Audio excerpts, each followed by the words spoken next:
Hello everyone, welcome to our channel. I am going to talk about the Nishank Rathore case which happened in the raisen of Madhya Pradesh of India. So there is a message for all the Hindus. You must listen to it. Dear Hindus, we have lost another Hindu to our own cowardice. Nishank Rathore was found dead a day after his father got a message from his phone. Your son was brave. गुस्ताखे नबी की एक सजा sir तन से जुदा. The message said further. Shankar Rathore, the father of the victim, received the message at 5:44 p.m. on Sunday evening. Panicked, he started attempting to trace his son. He had gone to meet his elder sister. His other daughter informed him. Later in the evening, his dead, mangled body was found on the railway tracks. Tell this to all Hindu cowards. Read the message to Nishank's father. Never ever blasphemy.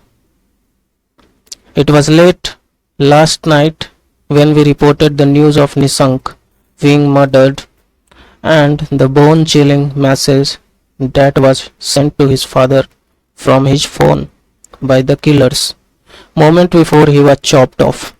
Another one was the first thought that ran through my head. The very next moment I felt immense shame. I was not as outraged as I was after I watched the video of Kanhaiya Lal being murdered. I was a little less outraged. I was a little less shaken up. I was a little less devastated, and more importantly, I was a little less angry. It was a sense of despondency that eased out some of the anger I had harbored in my heart since the Kanhaiya Lal murder. What was it? Was it the lack of the video? Did the stark visual of two Muslim men holding a blood-soaked knife and the video of Kanhaiya Lal pleading for his life flip a switch that only visual representation of brutality could? Do I need a video to feel anger every single time a Hindu is murdered? Without the video, without the slap across the face that the video represents, was my heart too hardened? Did I even care? Can I, beyond doubt, convincingly claim that I care for the lives of Hindus if every murder does not inflame me just as much? Am I not just as bad as the rest of them?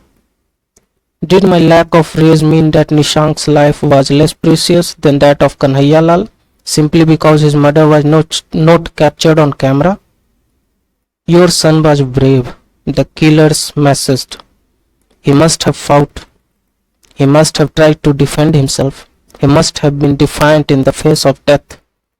Why else would they say Nishank was brave? I thought. He did not beg. Or maybe he did, but he fought. I tried to convince myself Nishank was brave. It is us, you and I, dear Hindus, who are cowards.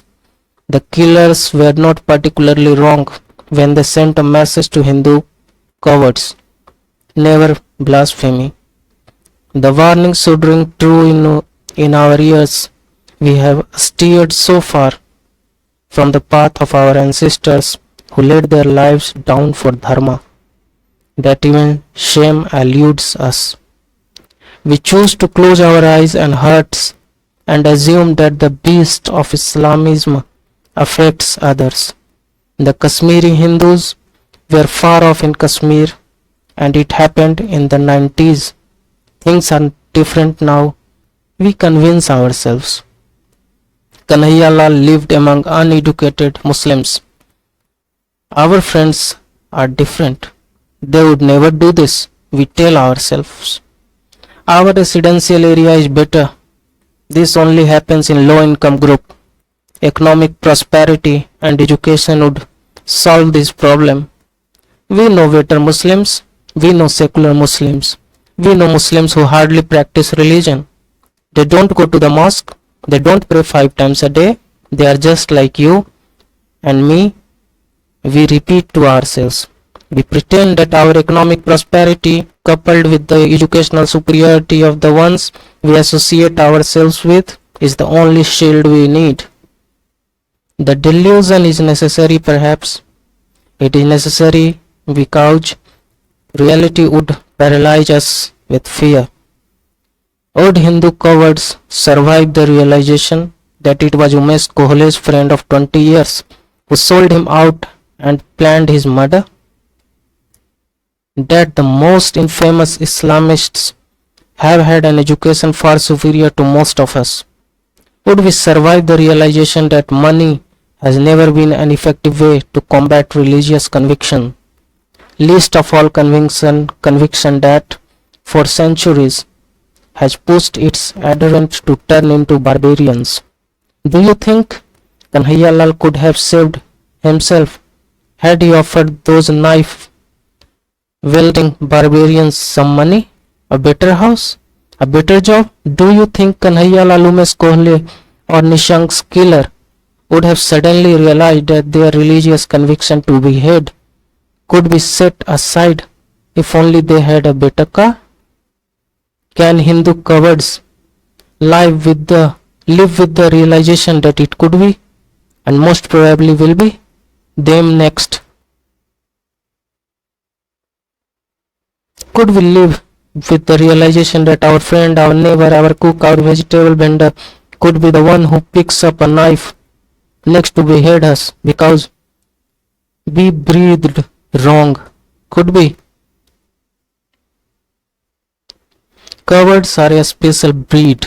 They spend a large portion of their time convincing themselves that their cowardice either stems from a legitimate abyss created by the circumstances that surround them, or that their cowardice is actually an act of silent bravery. And don't we Hindus do just that? We feel such pride in telling ourselves that we are a peaceful people, a plural people, a people who never defend themselves even when the sword is slicing through our neck. We take such pride in telling the world that we died without so much as a toot. We call a man a Mahatma who asked us to die with a smile on our faces as our Muhammadan brothers came to kill us. He insisted that Hindus remain non-violent when the Mopla Muslims were raping our women, killing our children and beheading our men for the sake of unity. He said remain non-violent because the Musliman had gone mad after the British insult to Islam. We call him a Mahatma very proudly. Today we have even lost the ability to be angry. It is said that fatigue makes cowards of us all, and fatigued we are. In West Bengal, when Islamists and TMC goons, often the same, went on a rampage raping women and killing Hindus, after a certain point, the news of death just became par for the course. Ritu, the girl who was gang raped in front of her father after goons came to her house saying, "We want Hindus girls," became just a static, a news report to be read, forgotten, and used occasionally to prove a point during arguments.